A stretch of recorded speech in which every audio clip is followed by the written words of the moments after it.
in culture. I don't know why y'all are clapping. But it's a difference in culture.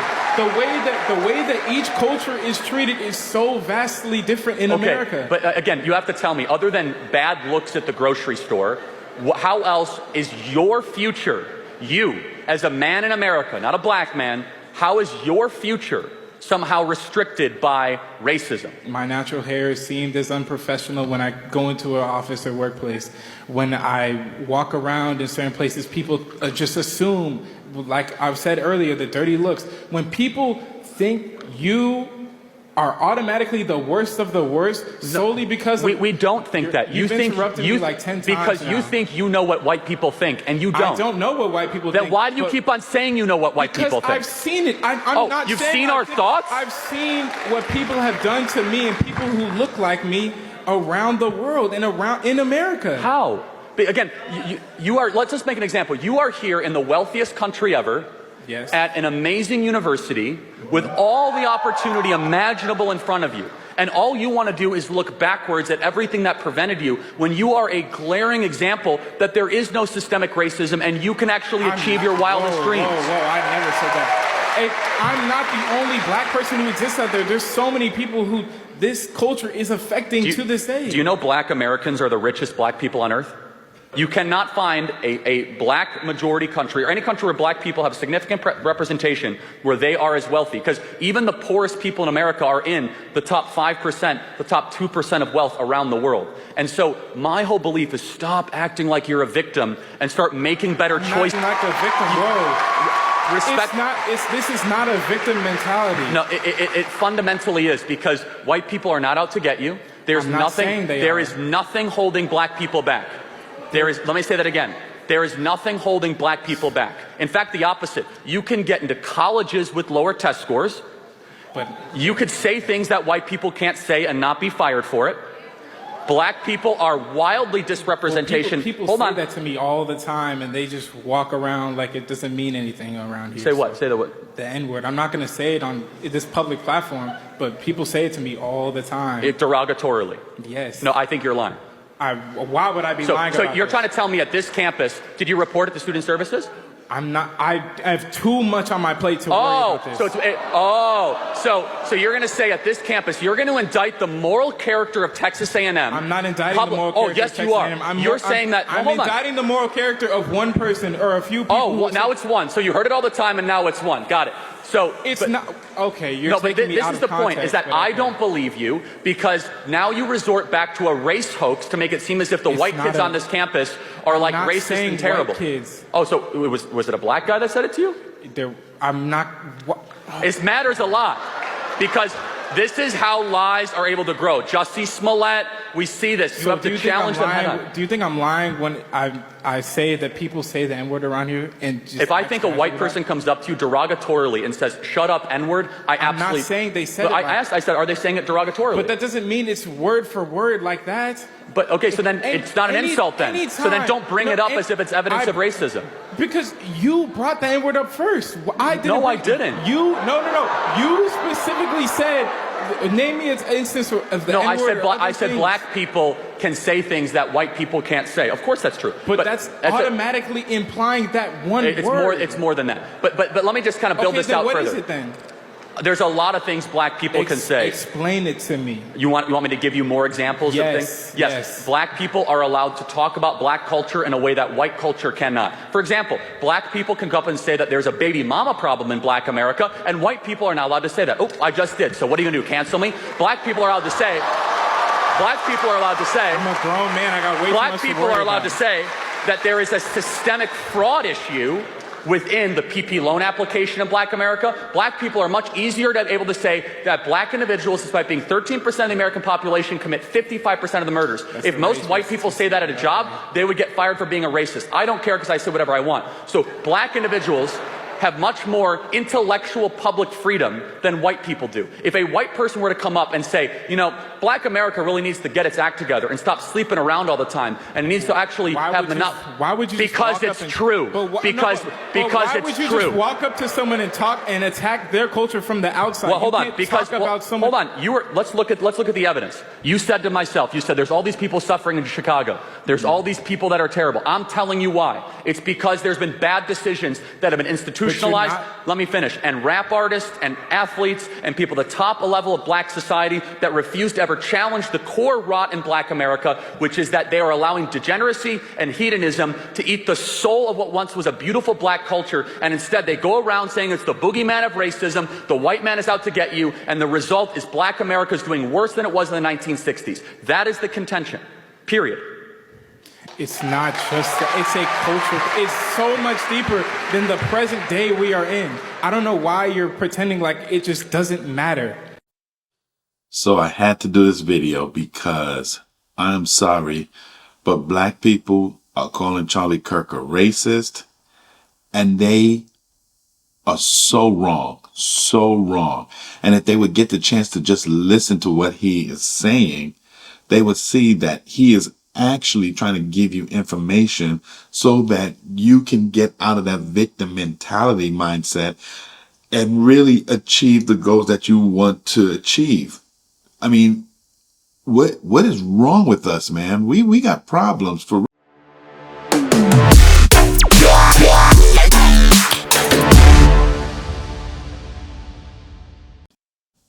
So please remember to like, subscribe, and share this channel. So let's get into it. So I have to speak out. A lot of people are calling Charlie Kirk a racist, a homophobe, and a misogynist. Now, when it comes to homophobe, I believe Charlie Kirk doesn't hate gays and lesbians. I believe he just follows the scripture, his beliefs, and he feels that, you know, God created man and woman to love and procreate. Two men and two women, two men together and two women together cannot procreate. Only man and woman. And I think that's where he's going at. As far because there was a lot of gay people that worked at Turning Point USA. So I don't think he has anything against gays and lesbians. I just think he wants society to understand that only a man and a woman can procreate and grow the population. Okay.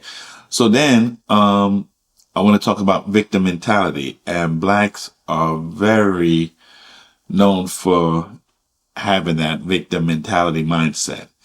And so, Charlie Kirk had, I believe he went on Jubilee Surrounded, and he talked about, blacks during the Jim Crow era. And, I pulled up some notes so that I make sure I knew what he was talking about. So Charlie Kirk said they were actually better in the 1940s. It was bad. It was evil. But what happened? Something changed. They committed less crimes. Okay. So that was a quote from when he was on Jubilee Surrounded. And a lot of black people took offense because it sounded like he was romanticizing, the Jim Crow era. But we get so emotional, we don't sit down and listen to what he's actually saying. What he was saying is that, during the Jim Crow era, we basically had all this against us. You know, the government was against us. The whites was against us. It was just, you know, we didn't have much to do, yet we created banks, schools, universities, which are now landmarks. So we created banks, schools, hotels. We had a thriving community. You go to a black community now, it looks like a war zone. Okay?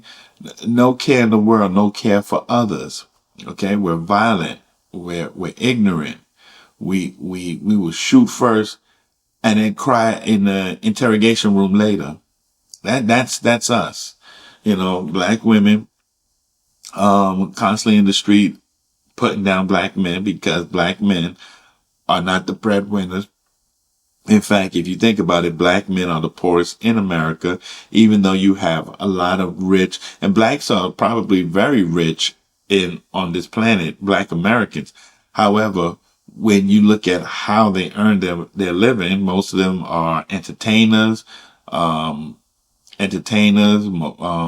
sports athletes, rappers, things like that. And the one thing we're missing is scholars, which back during Jim Crow, that's all we were creating was scholars, because back then blacks couldn't really get into the big sports because of Jim Crow. It was segregated. Okay. However, blacks were creating scholars, judges, lawyers. We had it. We had the first female to become a millionaire, and she was black. Female, period. And she was black, and she became a millionaire during Jim Crow era. So think about it.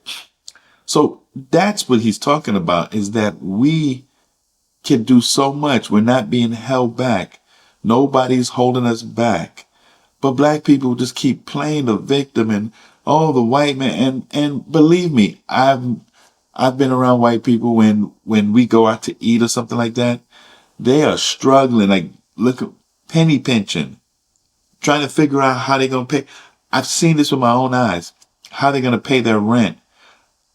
Things like that. I've seen white people on drugs, dropping out of school, working in the back of a kitchen, going to prison. They are not privileged.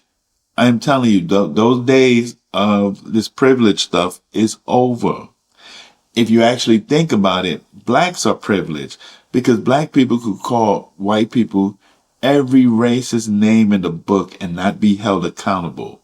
Okay? Black people would turn around and they demand DEI and affirmative action so that they can skip into the best positions, high ranking positions without the experience. Without it being fair. So there's no fairness, which during Jim Crow, that's what they wanted, equality. So that way, if they go for a job or something like that, they can go off of their merit. But today, that's not the case. We want everything given to us because Lyndon B. Johnson destroyed the nuclear family, and now young black boys are growing up with their mother and either committing crime, they're turning a different lifestyle. It's the pits, and it's the truth. Charlie Kirk also rejected systemic racism, and blacks were mad about that. So let me see. So Kirk has repeatedly argued that systemic racism is overstated and that black Americans are being misled by liberal narratives that encourage dependency and grievance-based identity politics. So you got to think about this. Why did Charlie Kirk die? Why was he murdered? Okay. They got this kid who looked like a goofball who went up on a roof and shot, like nobody was in this area. He knew to go to this roof and shoot Charlie Kirk and then go down and do all kind of stuff. Caught. And you have to ask yourself, why? I'm going to tell you my perspective. Because, and this is what I think it's because Charlie Kirk was reaching people. Donald Trump won the election with more young voters than ever before. And for any Republican, because, Democrats love to call Republicans racist, even though they're the party of the KKK. They're the party that destroyed the black community. Joe Biden co-authored the 1994 crime bill that disproportionately locked up more black men than any other race, for just $5 nickel bags back then in those days. And 3 strikes, you're out. Liberals, Democrats did that, not Republicans, not Donald Trump. In fact, Donald Trump did the criminal justice reform. Show me a Democrat that did that. Obama said he was going to do it, walked around in a prison and did nothing. Nothing. So black people really need to, the real ignorant ones, I wish they would step back because they don't know how much of a fool they look. Fighting in the street all the time, want to stomp your head and they act like that's the way life is supposed to be. When people are scared of them. No smile, they always look angry, like they're ready to kill somebody. And do you know who's even more scared of young black men? Older black people. They're scared of them because they are violent. They're violent. Okay, so when he rejects the systemic racism, it's because it is a liberal narrative. They sit there and tell you, oh, you're being oppressed. And you hear this, they're going to put you back in chains. They tell you this because black people are so damn emotional that they'll get up and they'll attack the worst. Okay, they will get up and attack everybody because they're so emotional. They don't know how to use the justice system. They don't know how the legal system, excuse me. They don't know how to use the legal system. All they know how to do is attack. And anything you say, the legal system, this, and that, they call it racism. Okay? It's really sad. He also talked about affirmative action. So Charlie Kirk said he has labeled prominent black women, including Michelle Obama and Ketanji Brown Jackson, as affirmative action picks, suggesting they were elevated due to race rather than merit. You have to go steal a white person's slot to go be taken somewhat seriously. So when they hear that, black people say, oh, you're a racist and so forth. Ketanji Brown Jackson was not selected because of her merit. Joe Biden said, I'm going to just pick a black woman and I'm going to put her in the Supreme Court. That is not picking the best qualified person. Okay? When you pick the best qualified person, it's not skin color. It is who is the most individual to sit in that seat. And it could have been a man. It could have been a woman. It doesn't matter. But Joe Biden said right on TV, I am going to pick a black woman. And that's not right. And that's what Charlie Kirk was talking about. That is DEI. That is affirmative action. When you just choose somebody. And as you can see, Ketanji Brown Jackson does not seem to be the best intellect out of all the other justices. Okay? And that's because when you're trying to dumb down the blacks, you do things like that. You know, I'm picking a black woman. Yeah, I'm for you black people. And they dumb you down. And then you sit there and be like, look what Joe Biden did for us. He put a black woman in the Supreme Court. You think he did it because he felt a connection with other blacks? It's to dumb you down. So that way you continue voting Democrat as they just keep making more money and making dummies. Ketanji Brown is in the Supreme Court, but how has it changed your life? Okay? It hasn't. So we really need to get our act together. Honestly. Also, I wanted to talk about this pastor. There's a pastor that I think his name is Pastor Wesley at the Alfred Street Baptist Church. It's in Alexandria, Virginia. This guy is quick to call Charlie Kirk a racist and all this other stuff. So wrong, so wrong. But I want you to hear what he had to say. Okay? Check it out. Charlie Kirk did not deserve to be murdered. But I'm overwhelmed to see the nation's flag fly at half staff for a man who was a proud racist and spent his entire life sowing seeds of division and hatred into this land.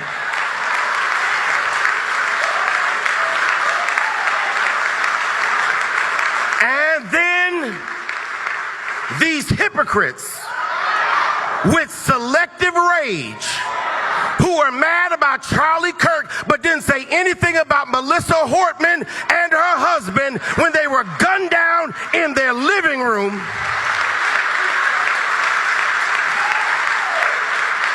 Tell me that I ought to have compassion for the death of a man who never showed compassion or respect for my life. Y'all, there's nowhere in Bible we are told to honor evil.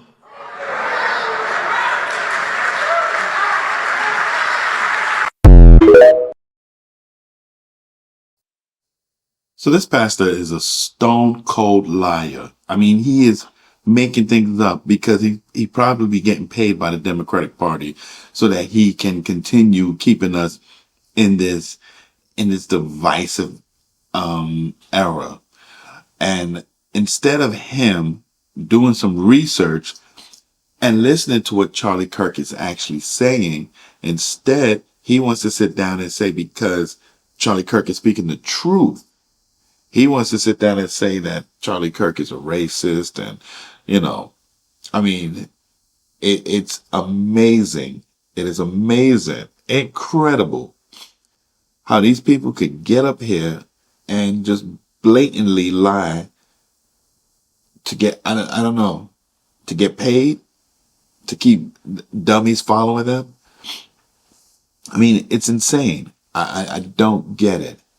And it has to stop. And I gotta say to white liberals, well, you know what? Just white people in general, because I think white liberals are the ones that's really pushing this to help dumb down black people. Aren't you tired of being called a racist? Aren't you tired of being told that you're privileged? Aren't you tired of being told that you're oppressing me and you need to give me your house? Like, basically, give it to me. Okay? Aren't you tired of that? Aren't you tired of a party that continues to create this division to make it seem like woe is the black person, while you're sitting here struggling yourself, college students, people working 9 to 5, just barely making it, being told that you're holding back the black person? Aren't you tired of it? Well, if you're tired of it, please let me know. Please let me know and speak up, because I know I'm tired of hearing it, because I know that white people are not holding me back. I'm not oppressed. I can go wherever I want to go. I can do, well, that doesn't break the law, but I can do what I want to do lawfully. And I could become whoever I want to become. So if I want to be gay, I can be gay. If I want to be trans, I can be trans. If I want to be a doggone balloon, I'll pretend to be a balloon. I have that right. Now, will other people think I'm crazy if I act like a balloon? Maybe. But I have that right. That's the freedom. That's the freedom that I have. I'm not oppressed. Nobody's telling me, nobody's holding me back.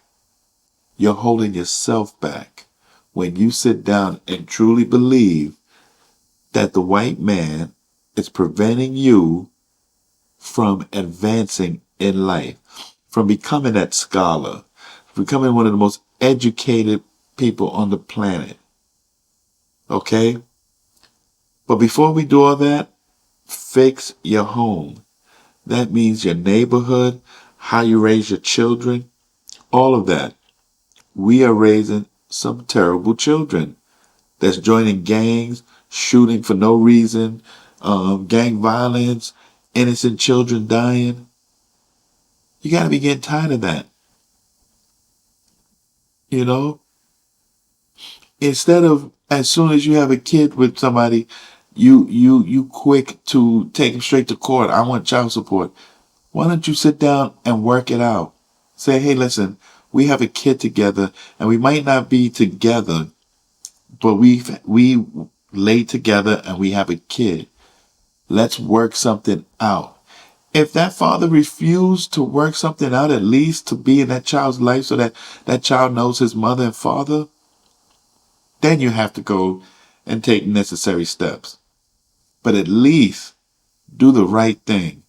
Work it out. Go to him. Say, hey, let's work this out.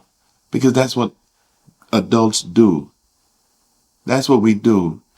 That's how we fix our home. I'm going to go ahead. I got some things to do. But I hope to see you again soon. And I hope that my watch hours grow and my subscribers grow. Until then, once again, like, subscribe, share this channel. This is the Marc Perspective. And I have to say, peace.